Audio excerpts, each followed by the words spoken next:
ओम नमो भगवते वासुदेवाय। ओम नमो भगवते वासुदेवाय। ओम नमो भगवते वासुदेवाय। ओम अज्ञानतिमिरान्धस्य ज्ञानाञ्जनशलाकया चक्षुरुन्मीलितं येन तस्मै श्रीगुरुवे नमः। नमो विष्णुपादाय कृष्णपृष्ठाय भूतले श्रीमते भक्तिवेदान्त स्वामिनिति नामिने।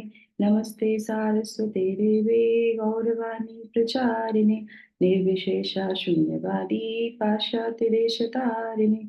जय श्री कृष्ण चैतन्य प्रभु नित्यानंद श्री अद्वैत गदाधर श्रीवासादि गौर भक्तवृंद। हरे कृष्णा कृष्णा कृष्णा हरे हरे हरे राम राम राम हरे हरे। जगत गुरु श्रील प्रभुपाद की जय। भगवत वाणी भगवत गीता जी की जय। गुरु महाराज की जय। मुखम करोति वाचालम पंगुलम घायते गिरियप्रपादं वंदे श्री गुरुदेवतानं परमानंदम माधवम श्री चैतन्य ईश्वरम। हरे कृष्णा। हरे कृष्णा। तो सभी भक्तों का बहुत बहुत स्वागत आज के हमारे इस सत्र में। तो हम पढ़ने जा रहे हैं भगवत गीता जी के अध्याय 13 का। आज हम लोग श्लोक पढ़ेंगे 6 और 7, है ना। तो क्योंकि ये जो भाग है ज्ञान योग, तो इसमें हमें बहुत इंपॉर्टेंट इंपॉर्टेंट बातें सुनने को मिलेंगी, जानने को मिलेंगी, जिसको हम अपने जीवन में उतार सकते हैं। और उस ज्ञान के साथ ही जो है हम भगवत धाम में प्रवेश कर सकते हैं ना। तो ये बहुत इंपॉर्टेंट सेक्शन है। और कैसे इस बद्ध संसार में जो है हम रह सकते हैं, इसकी भी व्याख्या हम सुनेंगे। तो आप लोग को ज्ञात होगा कि श्लोक संख्या 4 में कितने प्रश्न किए, कितने ज्ञानों को भगवान ने बताने के लिए बोला था कि मैं इन सब के बारे में आपको बताऊंगा। कितने प्रश्न थे श्लोक संख्या 4 में, कोई बता सकता है? हम्म?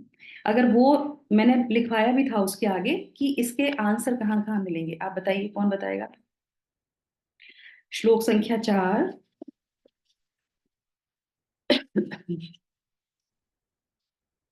कर्म क्षेत्र क्या है सबसे पहले, और उसका जो है तत्क्षेत्रम, ठीक है ना। तत्क्षेत्रम, और उसमें हमने देखा था, उसमें कई सारे थे। यत च, है ना, यत विकारी, यतश्च, है ना, स च, यत प्रभावा, सही है ना। तो उसी का आंसर मैंने बताया था आपको कि कर्म क्षेत्र क्या है, यानी कि तत्क्षेत्रम। तो उसकी व्याख्या जो है 6ठे श्लोक में आएगी, है ना। और फिर क्या है, यत च, यह किस प्रकार बना हुआ है, तो उसका जो है आएगा आंसर किसमें, 7 में। तो आज हम लोग आंसर सुनेंगे जो चौथे वाले श्लोक में बताया गया था कि ये क्षेत्र है क्या, और उसके बाद जो है यत च, ये कैसे बनता है, इसकी जो है बनाया कैसे जाता है, और उसी को हम व्याख्या सुनेंगे 6ठे और 7वें वाले श्लोक में, ठीक है ना। समझ में आया आपको लिंक? हरे कृष्णा है, ठीक है।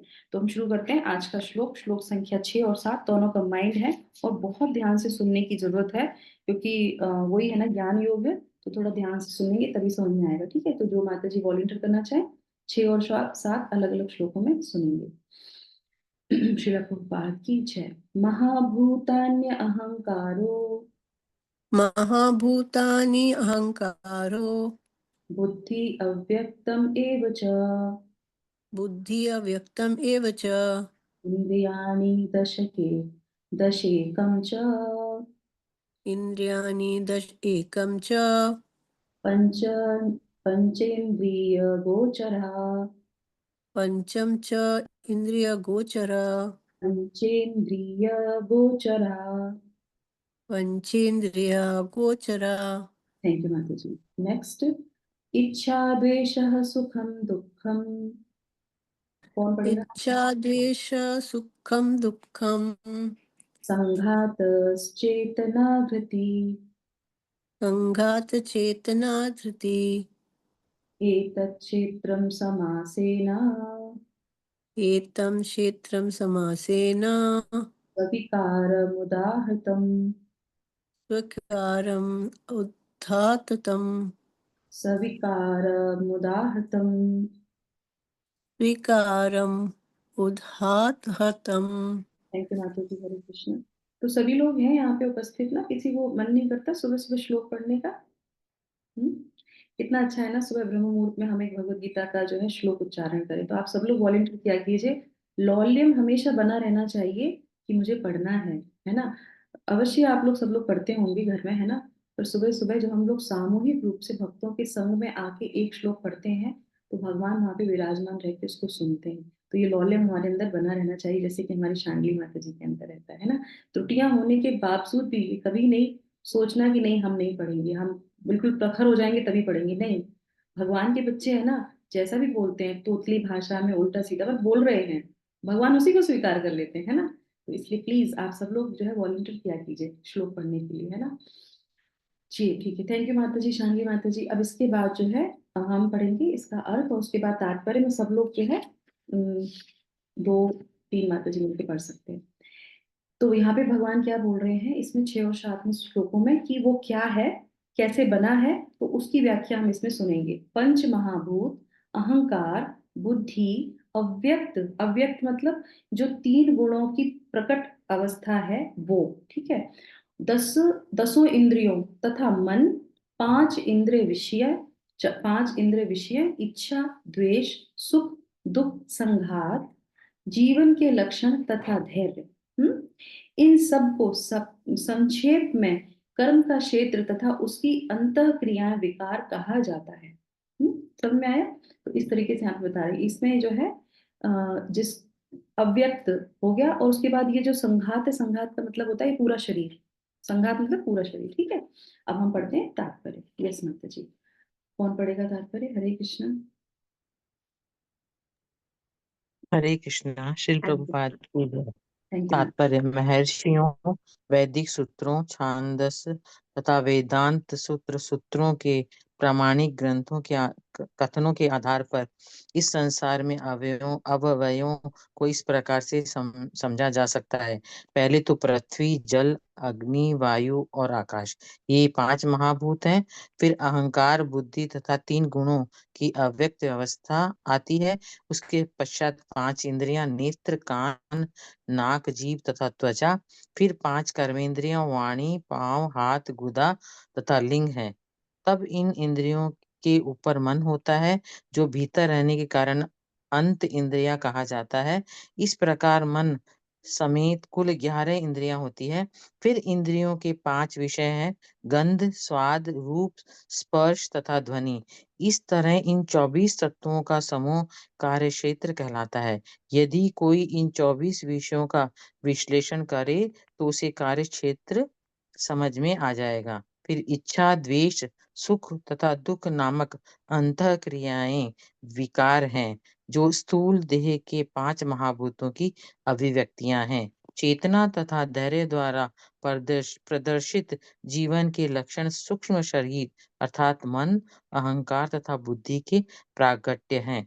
ये सूक्ष्म तत्व भी कर्म क्षेत्र में सम्मिलित रहते हैं। हरे कृष्ण। थैंक यू माता जी। यस, नेक्स्ट कौन पढ़ेगा?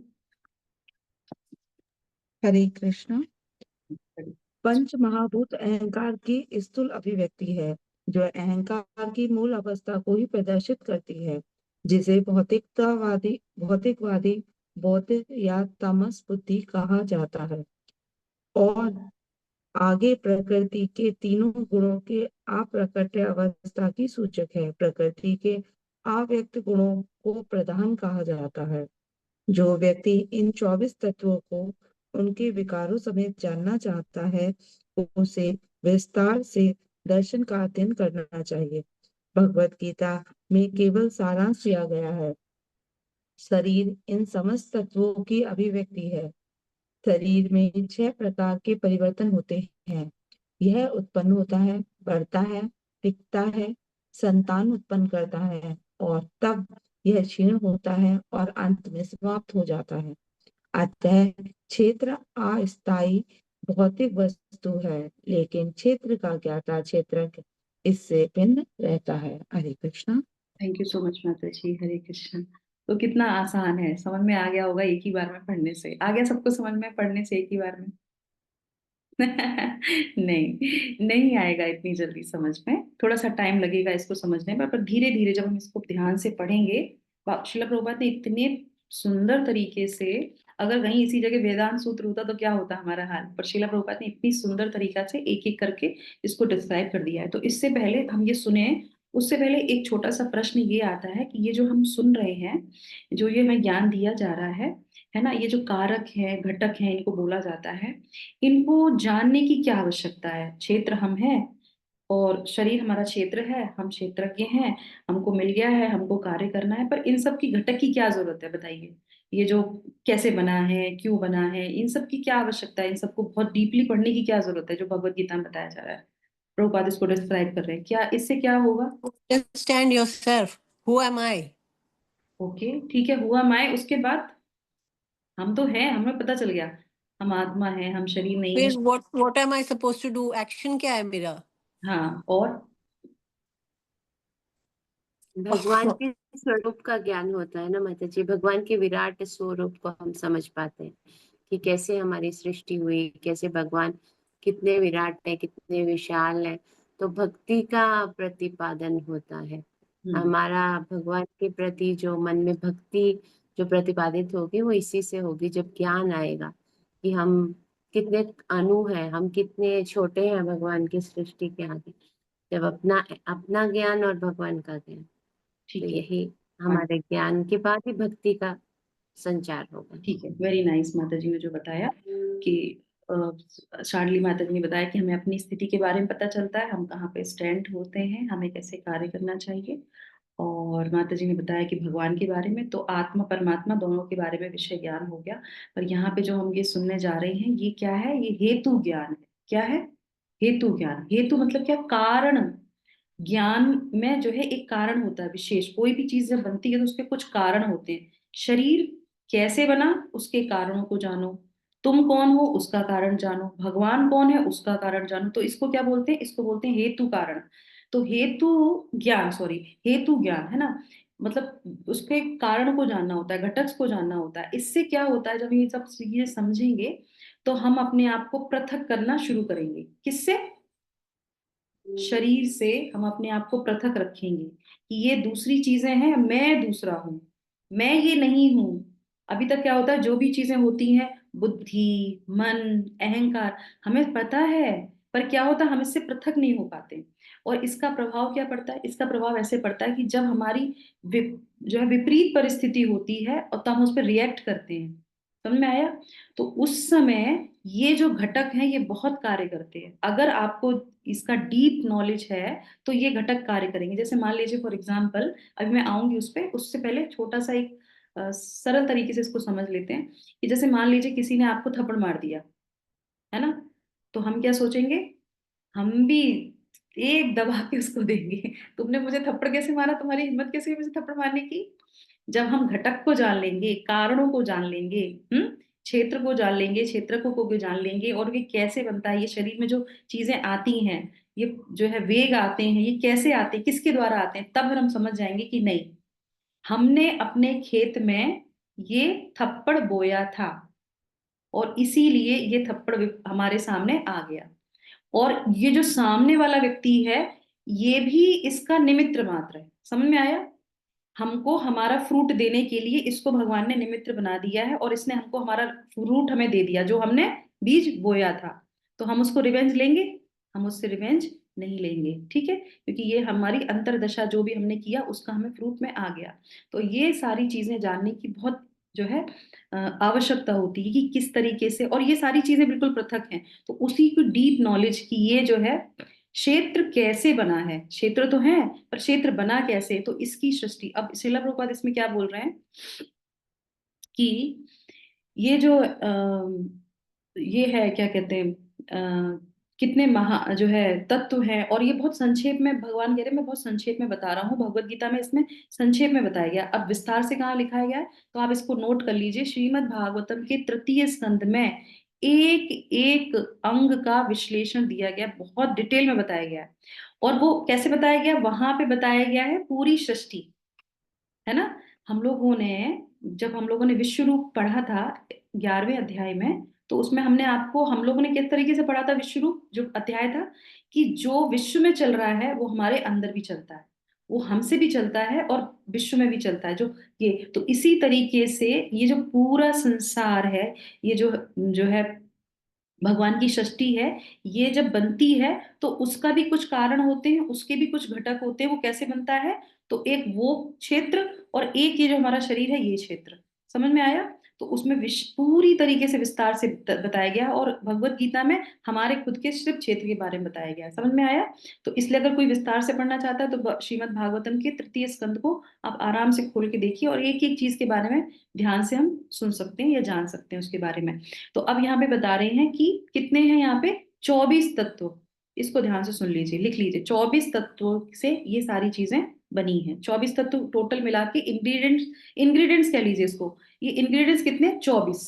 तो 24 में क्या से आते हैं, नंबर जो है नंबर 1 पे लिखा है पंच महाभूत, तो ये कितने हो गए, 5, काउंट कर लीजिए आप, है ना। फिर उसके बाद हो गया अहंकार यानी कि 6, उसके बाद क्या हो गया, बुद्धि, है ना, और उसके बाद क्या हो गया, अव्यक्त। तो अव्यक्त क्या है, अव्यक्त जिसको बोलते हैं प्रधान, ठीक है, अव्यक्त को बोलते हैं प्रधान, और जो बुद्धि है उसको बोलते हैं महातत्व, ठीक है। तो ये एक एक ये हो गया, और इसी अव्यक्त यानी कि प्रधान में कौन होते हैं, ये 3 गुणों के समावेश से रहता है, इसको प्रधान बोलते हैं, ठीक है। तो 1 2 5 6 7 और 8, ठीक है, ये हो गए।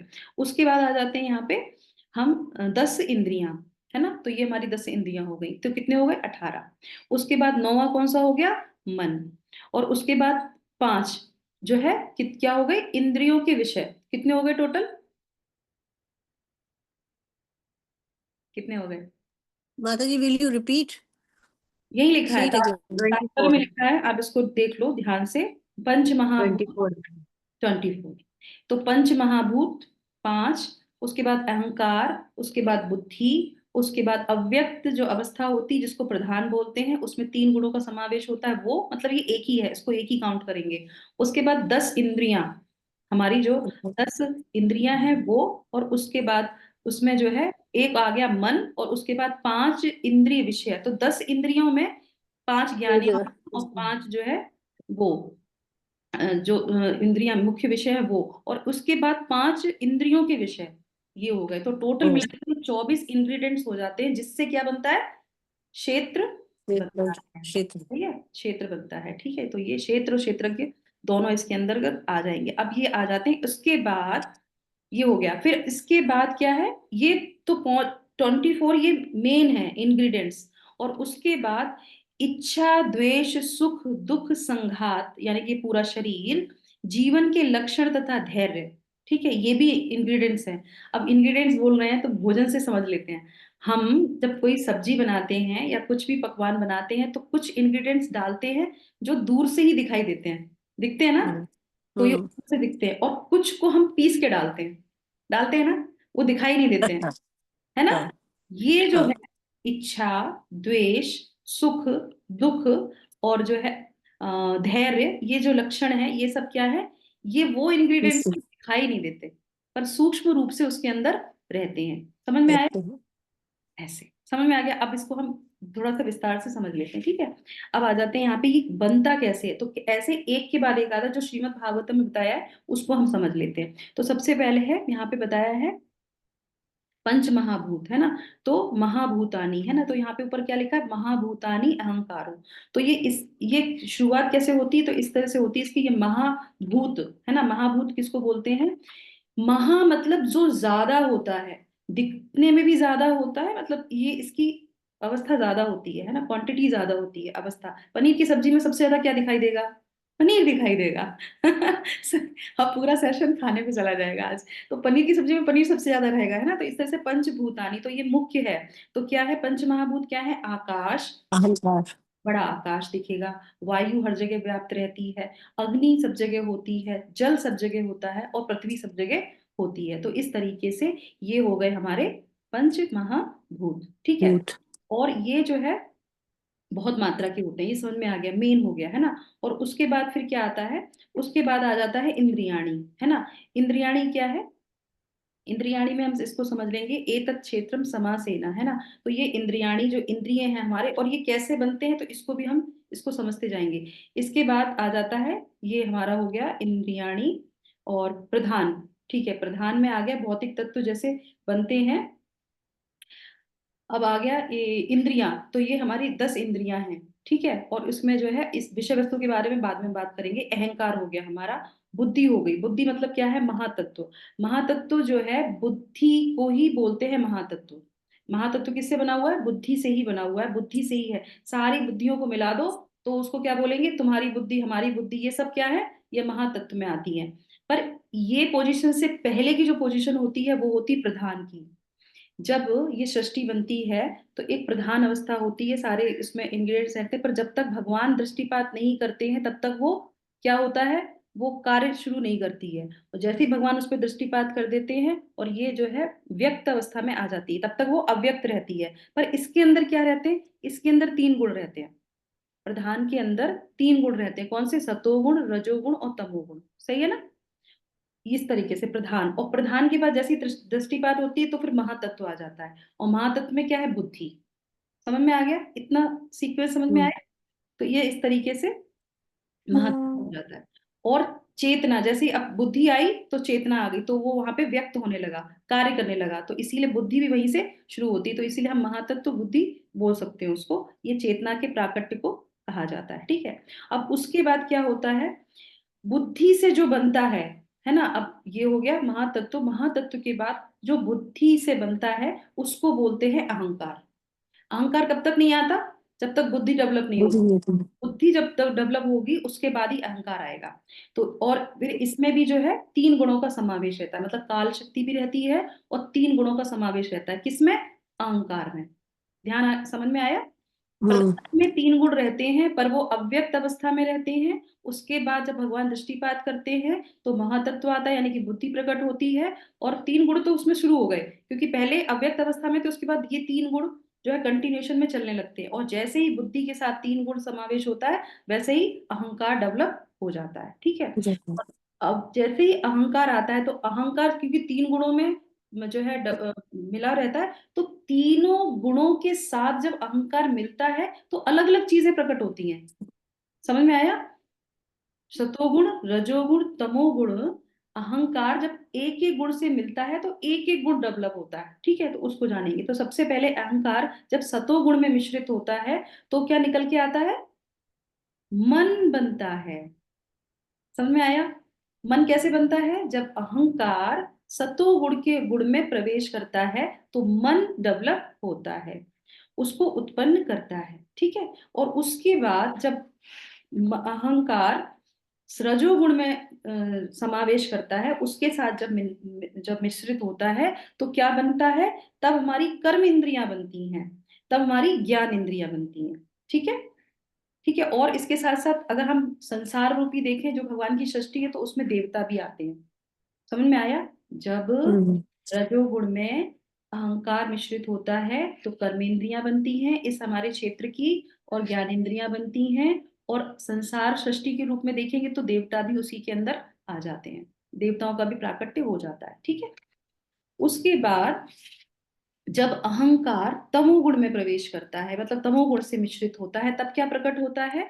तब हमारे ये पंच महाभूत जो हमने सबसे पहले आपको बताए थे वो आते हैं। पंच महाभूत आते हैं और उसके साथ साथ जो है पंच महा जो विषय वस्तु हैं उसके, जैसे पंचभूत आए और उसके बाद जो है ये विषय वस्तु भी उसके उसमें आ जाते हैं। तो हमने शुरुआत कहाँ से की थी? हमने शुरुआत की थी प्रधान।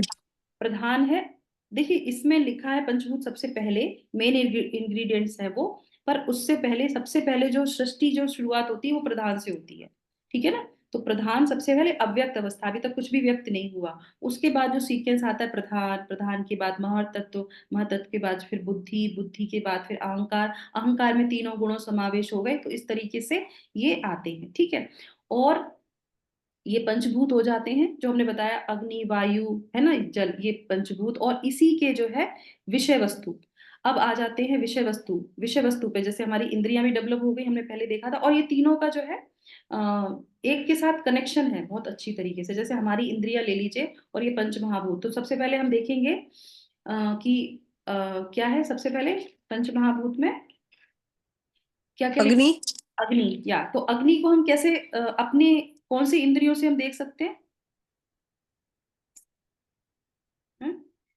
Digestion. आंखों से आंखों से देख सकते हैं, आंखों से देख सकते हैं, है ना। और ये विषय वस्तु हो गए, उसके पंचभूत हो गए, और उसके ये विषय वस्तु हो गई क्या, देखना। समझ में आ गई। अग्नि इंद्रिय में हो गई आंख, और विषय क्या हो गया, देखना। तीन चीजें आ गई कि नहीं आ गई। तो इसी तरीके से फिर दूसरा ले लेते हैं। दूसरा क्या है महाभूत में, वायु। वायु। ठीक है, अब वायु, हाँ, तो वायु को हम कैसे कर सकते हैं, किस इंद्रिय से उसको समझ सकते हैं, टच के द्वारा। nose. स्पर्श। Oh, हाँ, touch. टच ऊर्जा। भी, हाँ, टच भी कर सकते हैं, क्योंकि वायु जब हमें स्पर्श करती है तो भी हमें पता चलता है। नहीं तो हम स्मेल भी कर सकते हैं, जैसे माता जी ने बताया नोज से, तो उससे भी हम उसको सूंघ सकते हैं। अगर वायु में कुछ प्रवेश है किसी का, है ना, तो उसको, जैसे मिट्टी में वायु, जैसे वायु चलती है और मिट्टी गीली होती है, तो कहते हैं ना सौंधी सौंधी सी खुशबू आ रही है, तो नाक के द्वारा हम उसको कर सकते हैं। और कौन सी इंद्रिय कार्य करती है, सूंघना, तो वो भी हमारा करती है, करेक्ट। और शरीर पे को टच करती है। उसके बाद क्या है, जल। Mouth. आंख हो गया। जल जल। जल, जल, जल हम कैसे स्पर्श कर सकते हैं, जल को पी सकते हैं, हम उसका स्वाद ले सकते हैं, करेक्ट। तो ये हमारे जो है इंद्रिय, और इंद्रिय के जो विषय है उससे हमें पता चल जाता है। ठीक है, और उसके बाद क्या है, जल हो गया, अग्नि, वायु, पृथ्वी। जल. पृथ्वी माता जी। पृथ्वी हो गई, है ना। तो पृथ्वी को तो हम देख सकते हैं, आंखों से हम इसको देख भी सकते हैं, छू भी सकते हैं, तो हमारी इंद्रियों से ये हम इसको समझ सकते हैं, करेक्ट। और उसके बाद कोई और रह गया, खम, आकाश। आकाश। आकाश। ना, आकाश रहता है, जो हमें उतना दिखाई नहीं देता, पर एक रिक्त स्थान है। पर अगर आकाश नहीं हो, खाली स्थान ना हो, रिक्त स्थान ना हो, तो हम क्या नहीं कर सकते, सुन नहीं सकते, है ना। हम सुन नहीं सकते। खम जो होता है, आकाश जो होता है, उसके द्वारा हमें ध्वनि सुनाई देती है, यानी कि हम कानों का इस्तेमाल करते हैं ध्वनि। जो आकाश है, खम जिसको बोलते हैं वो। तो ये इस तरीके से हमारी इंद्रिय, इंद्रियों के विषय हो गए, और ये हमारे पंच महाभूत हो गए, ये डेवलप होते हैं। ठीक है, अब उसके बाद फिर जो है, इसीलिए जो है इन अलग अलग गुणों से जब इन अलग अलग गुणों से जब मिलते हैं, तो फिर क्या है, ये अलग अलग जो है अंग बनते हैं। ठीक है, अब इसके बाद आ जाते हैं यहाँ पे इच्छा, है ना। अब ये क्या हो गए, हमारे पांच विषय इंद्रिय समझ लिए हम लोगों ने, कौन से विषय, और उसके बाद कौन सी उसकी इंद्रिय है। जैसे ये पांच हमारे विषय होते हैं, सुनना, देखना, बोलना, टच करना, है ना। इसके ऊपर पूरी स्टोरी भी है, अगर हम वहां तक जाएंगे तो अभी उतना हमारे पास टाइम नहीं है। तो ये सारे हमारे इंद्रिय के विषय, है ना, उसके सारे कारण हम लोगों ने अच्छी तरीके से जान लिए। ठीक है, अब ये आ जाते हैं जो वो इंग्रेडिएंट्स जो छुपे हुए हैं, अंदर रहते हैं। तो सबसे पहले हम शुरू करते हैं, इच्छा, द्वेष, सुख, दुख, ये क्या है। अब मुझे आप बताइए, ये मन का विषय है या आत्मा का विषय है। ये जो इच्छा है, इच्छा मेन है इस एक्चुअली में। तो बताइए, इच्छा जो है मन का है या फिर आत्मा। मन, माता जी, मन मन का। मन। मन का है। हम्म, सबको पता है मन का। यस, हाँ मन जी का माता नहीं है ये। किसका है, मन का नहीं है, ये आत्मा का है। यही हमको समझना है, ये आत्मा का है। कैसे, कहते हैं ना, मन बुद्धि अहंकार, सुना है, ये क्या होता है, मन बुद्धि अहंकार सूक्ष्म। सूक्ष्म होता है। सूक्ष्म क्या है, आत्मा है, आत्मा के साथ चला जाता है, करेक्ट, है ना। ध्यान है क्या वाली बात, ये उसके साथ चला जाता है। इसीलिए, और हमने अभी देखा था मन कैसे डेवलप हो रहा है, अहंकार से मिला, उससे मन उस तरीके से डेवलप हुआ। तो हम जितने जीवन जीत रहे हैं, तो ये प्रिंट हमारे ऊपर चलता चला जाता, चलता चला जाता, चलता चला जाता, इसलिए हम वैसे ही कार्य करते हैं। इसीलिए जो इच्छा है, ये कभी जाती नहीं है। शिला प्रभुपाद क्या कहते हैं, डिजायर आप कभी भी बंद नहीं कर सकते।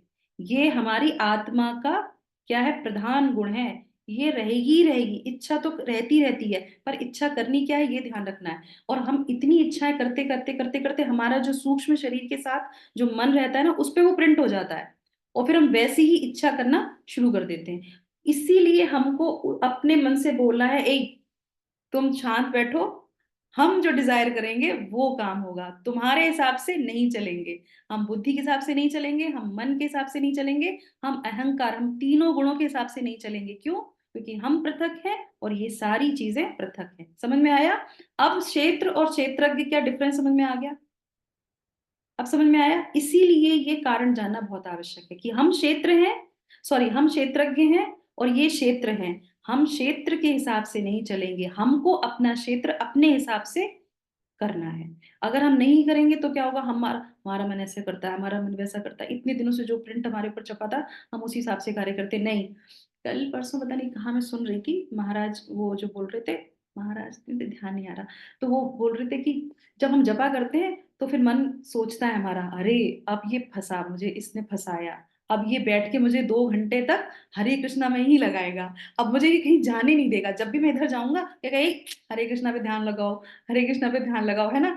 तो वो भी घबराता है कि ये हरे कृष्णा वालों से तो मैं भी घबराता हूँ, क्यों? क्योंकि मुझे ये इंद्रिय भोग ही नहीं करने देता, मुझे कहीं जाने ही नहीं देता, इधर जाएंगे कि नहीं हरे कृष्णा में मन लगाओ, उधर नहीं देखना, इधर नहीं देखना। तो इस तरीके से जो भक्त होते हैं वो इन सब पे कंट्रोल करना प्रारंभ कर देते हैं और उन्हें पता है कि हमको कहाँ डिजायर करनी है। तो इस तरीके से जो है ये आ जाता है।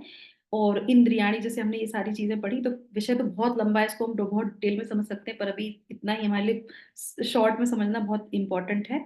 तो क्या है, हमारे लिए एक बहुत अच्छी शिक्षा है यहाँ पे, वो हम सुन लेते हैं और उसको यहाँ पे विराम करेंगे, ठीक है। तो ये क्या है यहाँ पे शिक्षा की, हमको जो है संकल्प लेना चाहिए, ठीक है।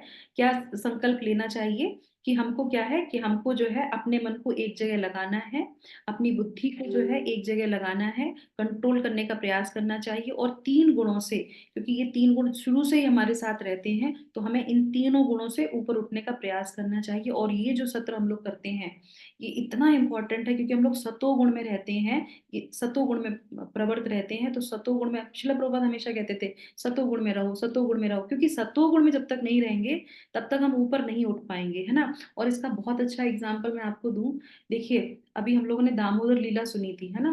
दामोदर लीला सुनी थी, तो नहीं दामोदर, हाँ दामोदर भी थी। और जो है एक मैंने और कुछ लिख रखा था यहाँ पे, हाँ धेनुकासुर।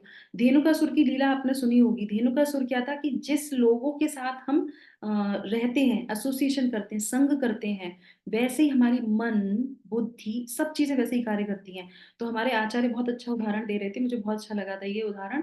तो वो बोल रहे थे कि धेनुकासुर जो है तालवन में था, करेक्ट, तालवन में था ना, वो तो गधा था, है ना, उसको तो वृक्षों के तालवन से, उसके जल से उसे कोई लेना देना नहीं था।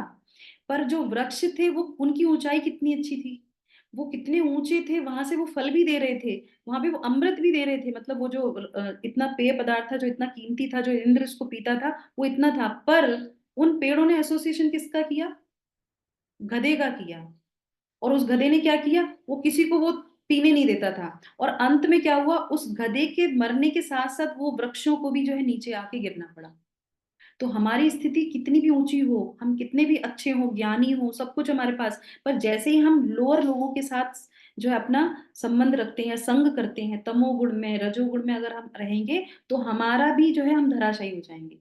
तो इसलिए हमें बहुत ध्यान रखना चाहिए कि हमें संकल्प लेना है कि हमें अच्छे लोगों के साथ संग करना है, अच्छी पुस्तक पढ़नी है, भागवतम श्रीमद् भगवत गीता जी पढ़नी है, भगवान का नाम जप करना है, सतोगुण में रहना है, और उसी से फिर हम धीरे धीरे ऊपर उठ जाएंगे, नहीं तो हम कभी भी नीचे गिर सकते हैं। और इस तरीके से ना हम तो अपने क्षेत्र का कुछ इस्तेमाल कर सकते हैं, और जो हमें ये शरीर मिला है, जीवन मिला है, इसको भी हम जो है बर्बाद कर देंगे ऐसे ही लोगों के संग करके, ठीक है। तो इस चीज का जो है हमें बहुत ध्यान रखना चाहिए, ठीक है। तो इसी के साथ हम विराम करें। आप लोग का आई होप कि मैं एक्सप्लेन कर पाई हूँ, है ना। जितना मुझे समझ में आया उतना मैंने आपको समझाने का प्रयास किया। और अगर किसी का कोई क्वेश्चन हो तो हम अगले सत्र में लेंगे, क्योंकि ऑलरेडी 5 मिनट एक्स्ट्रा जा रहा है हमारा, ठीक है। तो कल हम लोग जो है अगला श्लोक प्रारंभ करेंगे, और किसी का कोई प्रश्न होगा तो वो भी लेंगे। अच्छा, अगला श्लोक तो बहुत बड़ा है, ये तो हमारा एक सत्र में नहीं होगा, कृष्णा। ओके, मैंने इसको देखा नहीं आगे। हाँ, इसको तो लगेगा माता जी। 2 सत्र लगेंगे इसको, क्योंकि ये 8, 9, 10, 11, 12। अच्छा, एक चीज बहुत अच्छी है कि फर्स्ट सेक्शन हमारा विराम हो जाएगा। 7 तक के श्लोकों में हमारा फर्स्ट सेक्शन था ना, वो विराम हो जाएगा। सेकंड सेक्शन हम प्रारंभ करेंगे, तो इसको हम 2 सत्र या 3 सत्र में इसको कंप्लीट करेंगे, है ना, धीरे धीरे स्लो स्लो होके आराम से समझेंगे, ठीक है। तो इसी के साथ हम यहाँ पे इसको जो है विराम करते हैं। जगत गुरु शिला प्रभुपाद की जय। आप सब लोग का दिन शुभ हो, मंगल में हो, इसी कामना के साथ। Hare Krishna Krishna Krishna Hare Krishna Hare Hare Hare Hare Ram Hare Hare Ram Hare Ram Ram Ram Ram Hare Ram Hare. Hare Hare. Thank you thank you so माता मच। जी। हरे कृष्णा, धन्यवाद। थैंक यू माता हरे जी। कृष्णा, सभी माता जी को सादर प्रणाम। थैंक